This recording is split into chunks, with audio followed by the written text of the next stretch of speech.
Hey friends, and welcome back to Old Mill Homestead. So I wasn't planning on filming today, but I came out in the garden. We've had a pretty good rain over the past couple days, which is always great for the garden, but it brings weeds with it as well. So I was de-weeding a little bit and I found some stuff that I think you might like. So let's go take a look. First off, look at all this, friends. Look at all of that growth. So this is my cosmos, I'm fairly certain, but I haven't seen a lot going on with it, so I don't know. I've got some flowers sprouted up here. My potatoes kind of took a hit. They had the potato beetle on them, and I don't know what to do at this point, if they're just a goner or if I need to try to pluck them or what. Here are some of my tomatoes. You can see I've got many different tomatoes growing, just a ton growing everywhere. My beans are starting to get ready to come in. All of this row is beans here. My pumpkin, wowzers, we have 3 rows of pumpkin and we're gonna be set. So this is a whole row. You can see how much it's spread out there. This is a whole row of pumpkin here. And then this is a whole row of pumpkin here. I've got my bell peppers started, and this is what I wanted to show you today. So, as you guys know, this is my first garden, right? And that comes trial and error, right? My pumpkins are too close together. I double rowed my tomatoes. There's things that I tried to study and learn, and I did wrong, and that's fine because I actually did it, right? So I encourage you just to do it. You're gonna learn every year with the growth. So let me show you some things. Number one, I didn't even know we had, because I thought they had all died. And then I'll show you some pretty amazing growth for me anyway.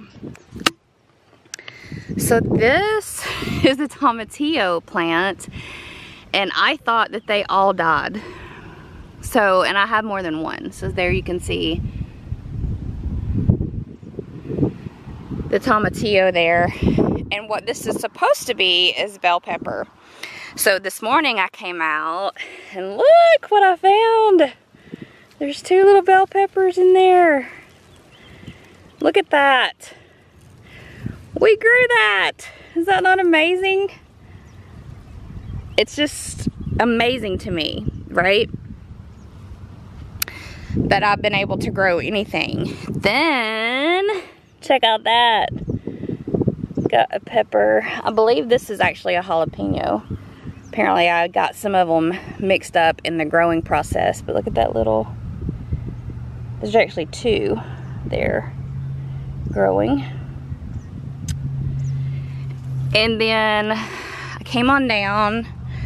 I've got another tomatillo here growing that like I said, I thought that none of those made it. So apparently I mismarked some of those. Look at this tomatillo plant growing. That's crazy, guys. It's absolutely crazy. Here's some more jalapenos growing. This is just absolutely amazing to me that we grew food from seed. Like, I know a lot of you are very familiar with doing this, but I'm not. This is the first time I've ever had a garden. And then look at this. These are supposed to be further down, but I've got some banana peppers growing. It's just absolutely amazing. Now, obviously, right, I didn't want them to be sporadic like this. I wanted a section of bell, a section of jalapeno, a section of banana. Had no idea the tomatillos were even still alive. So, could we get some cross-pollination or some cross-flavoring?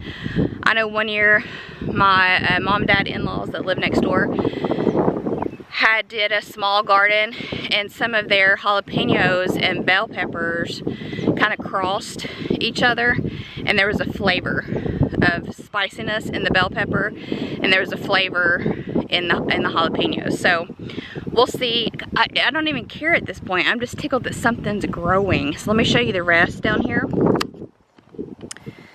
These, our tomatoes go all the way to the end post there with some more what I think is cosmos. Our beans, and then I planted some more flowers on the other side of those. They're supposed to be coming up. Look at how well this pumpkin has taken off.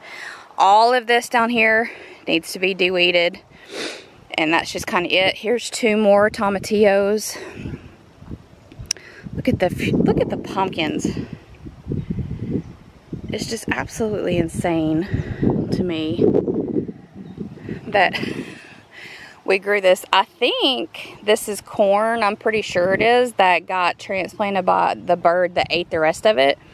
Because this whole row up until that corn was supposed to be corn. And I only got apparently 3. So this one, this here is just weeds that have grown in. And then I've got these 2 here that seeded. And you know what? I'm pretty happy with that. We've got some, my onion has not done great. If you can see, we've got some growing. This is red onion here. And then this patch here is white bulb onion. And I do have some growing amongst some weeds. I do have a big patch there. I've got a couple Walla Wallas, but really they should have done better than they're doing now. Planted some flowers on this section, and they're all popping up pretty well. This is my watermelon patch. This whole section did not produce anything, but this did. So there's actually 4, 5 plants that have popped up there. Oh, look at this. I hadn't even seen this. This is some more of the jalapenos that are coming up in there. I hadn't even really looked at this one because it's so close to this area that needs to be weeded. And then we come over here, and this is where we have our cucumber, zucchini, sunflower. Look at that. Our sunflowers are going. Our zucchini is here. I did have some, probably the potato beetle bug eggs on the back of some of these leaves. I killed them last night in between bouts of rain. I'm not seeing any more right now. And then that comes all the way to here. And then I've got some iceberg lettuce here. So yeah, there's actually nothing planted in this whole section. I'm gonna be real honest, and I'll talk to you about that in a minute. We're gonna go sit down and I'll talk to you about that. Look at that. Okay, so we have a little bit of a windbreak here. So, you know, it's really easy to get discouraged when things don't turn out the way you want them to turn out, right? And I can say for certain that the garden has not turned out the way I had envisioned, right? Here's the thing.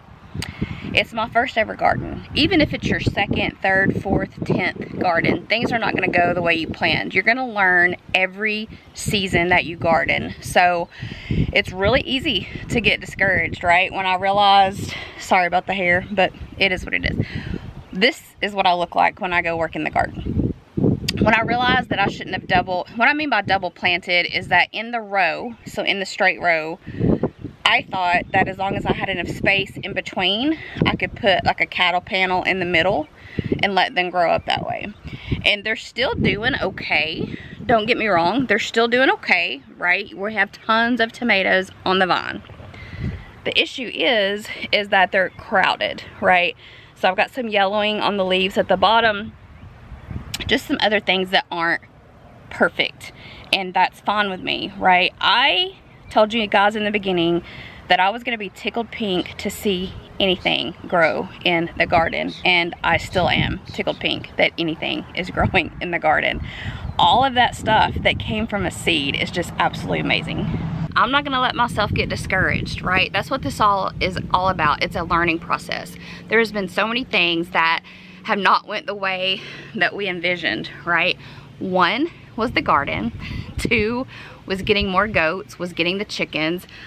We still are working on finishing the chicken coop itself. We do have a structure out back for them where they can go out, but what we've been doing, I took them out a couple times to that for about an hour. It's been really hot here in Tennessee. It's into the 90s at this point.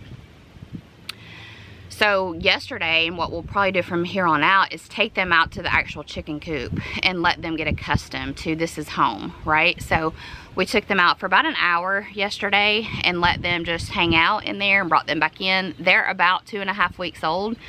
So there's some controversy there if should they even be going outside. Like I said, it's extremely hot here in Tennessee. Today is overcast. It was supposed to rain today, but we have a heat advisory in today,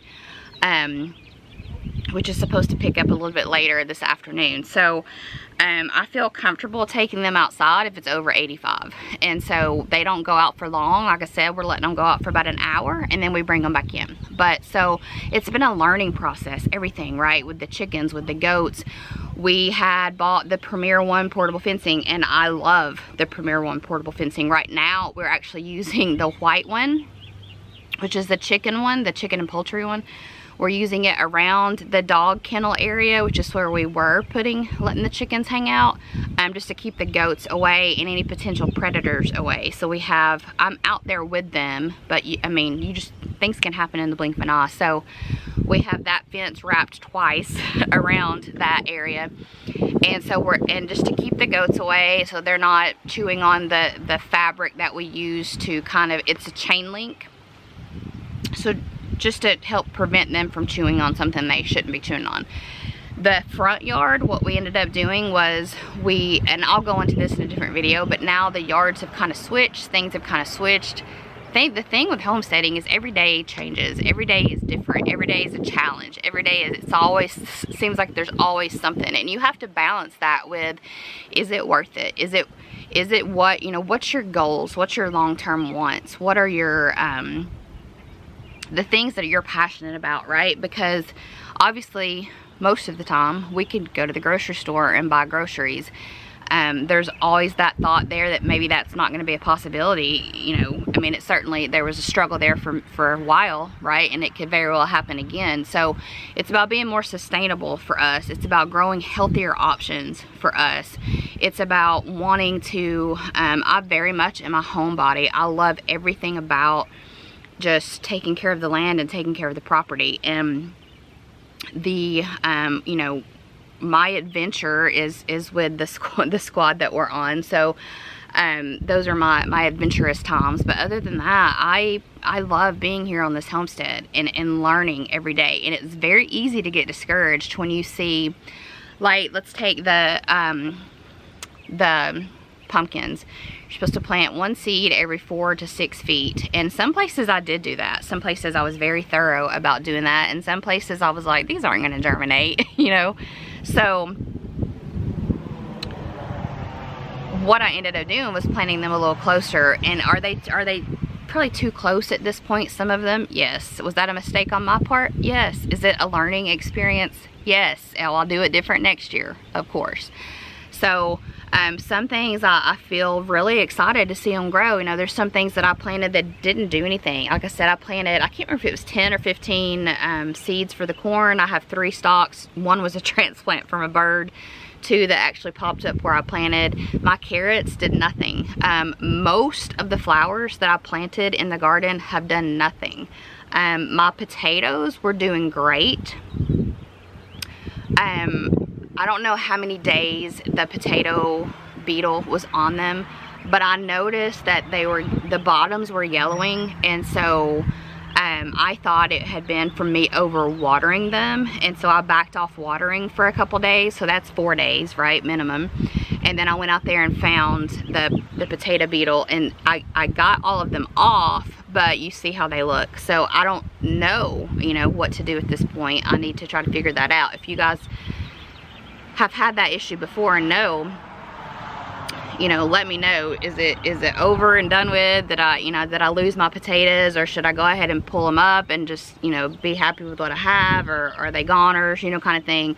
My zucchini and cucumber and sunflowers and lettuce, they're too close together. It is what it is. It's all a learning process. Don't be discouraged, and trust me, I know that's hard. I've maybe touched vaguely on here that I struggle with depression and anxiety, and when you mess up something, it's very disheartening to know that you messed something up, right? So here's the thing, right? All of the animals on the homestead, they're good. Nick and I were good, you know. We're all healthy, we're all eating, we're all watered, we all, you know. So if my garden isn't perfectly weeded, I for the first probably 3 months went out there every single day and de-weeded the garden to madness, right? Just trying to make sure it was the perfect garden. Here's the thing. Yes, your garden needs to be de-weeded, and yes, you need to try to stay on top of it. But here's the thing, life happens. We still don't have our chicken coop built, and the reason for that is life has happened. We've either been doing things with family, we've had issues within the home as far as Gordy being sick and needing me 24/7, and then he eventually passed. We've got elderly kids that need our attention. We have the public service that we volunteer for, that, you know, spring, summer, fall tend to be busy months because everybody's out and about. So we have obligations at other places, and so we're and then even Nick, right? So I'm not gonna lie, he's kind of I'm the envisioner and he's the doer, the force. Now I help him. I love that. I love being a helper. I love not necessarily being the person, but being the one that can help you. Like if you need a certain tool, or you need this, or you need somebody to drill this or hold this or nail this, I'm that person. I'm not necessarily the one, you know, actually doing it. That is Nick. And so he's very busy. He's got a bunch of different classes that he's taking for different certifications for the squad that we're on, and so he's very busy, and sometimes something has to take a back seat. Priorities, right? We've talked about priorities, and for us it's all about taking it in stride. We talked about the wood line back there and the fact that, you know, we want to get that cleared out, and I said it might be 6 months or a year, and it very well might be. We took on a lot of new stuff this year, and I want to encourage you that if you take stuff on, like we have a huge garden, right? We have 7 75-foot garden rows, right? So that's a lot of things we've taken on. We brought in 3 new goats. We brought in 17 chicks. So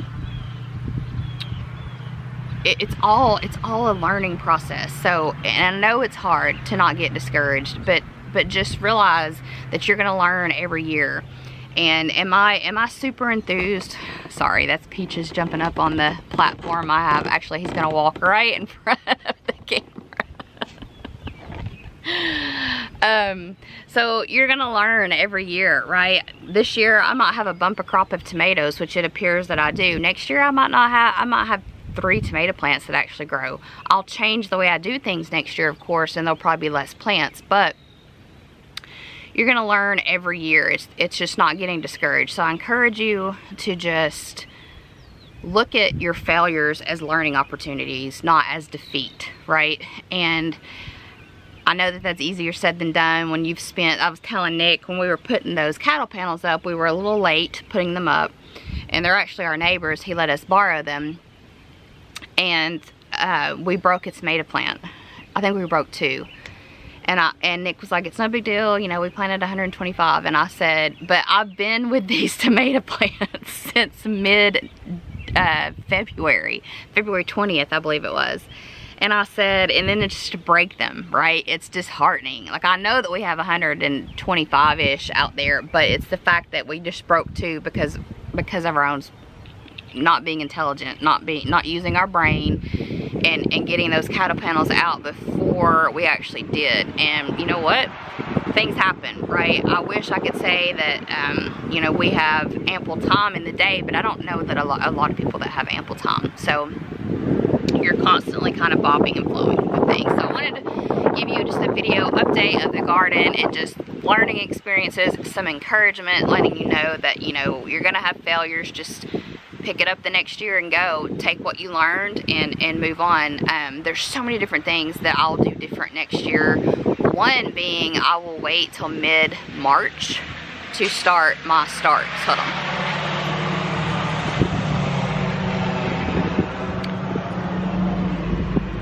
I think they're building a house down way on down the road because there's been a lot of big trucks come through. But so it's just taking what you learn and moving forward. Don't get discouraged. I know that's easier said than done, but trust me, not everybody's garden is perfect. Not everybody is their garden's 100% de-weeded. Every single plant is flourishing. Every single fruit tree is flourishing. Everything is perfect. It's beautifully decorated. They're 100% compost. Not everybody is that, right? You have things that make you passionate. Homesteading's hard. It's not for the faint of heart. You have to decide for yourself what's your reasoning for wanting to homestead. What's your reasoning for wanting to do all the things that you're taking time. It doesn't make sense to a lot of people when they say, hey, let's go out to eat. You know, we're gonna get together and just have a good time and talk. And you're like, no, I have to milk the cow tonight, right? She gets milked every night at 7 o'clock. Or we don't have a cow, but you know, we got to get the goats up. You know, we've got a I wouldn't say a coyote problem, but we have coyotes in the area, so we have to make sure they're in the fence that's electric to keep predators out, or help keep predators out. Rue does a pretty good job of that himself. He's our big black boar mix goat, and he's very intimidating looking, so he mitigates that problem some. But we do have Mocha, who's our baby goat, in there that could potentially look appetizing. Just a lot of different things, but so for us, it is worth it. Now what we've done is we had all these big dreams and visions, right? We had a budget, and we said we're not going to go over that budget, but we had a lot of big dreams and visions of things that we could get done, and we just knew that, you know, April, May, June, and July, we were going to knock it out, and that has not been the case. We've got a ton done, right? A ton. I'll show you in a different video because kind of the setup, but all of the things that we envisioned have not quite happened yet, and that just is what it is, folks. You just pick up and move on, and you put that on a list, and you work towards it when you can. So I hope this video gives you a little encouragement. The garden to me is absolutely beautiful. It might look like a hot mess of nothing to some other people, and that's fine, because it's bringing food and beauty, right? And I couldn't ask for anything better than that for my first garden ever. Actually, I would be proud of that garden, you know, 3 years from now. Obviously, I'll have more knowledge at that time. You can read and study and talk with other people in the area, but you learn so much by just doing it. And it's almost like sometimes for me, I get in a spot of just, I'm almost frozen in fear that I'm gonna fail, so I don't want to even try it, right? Because this is a lot of work and a lot of attention for it to just fail. So just one step at a time, one step at a time. So we'll see you guys in the next one. Bye, friends.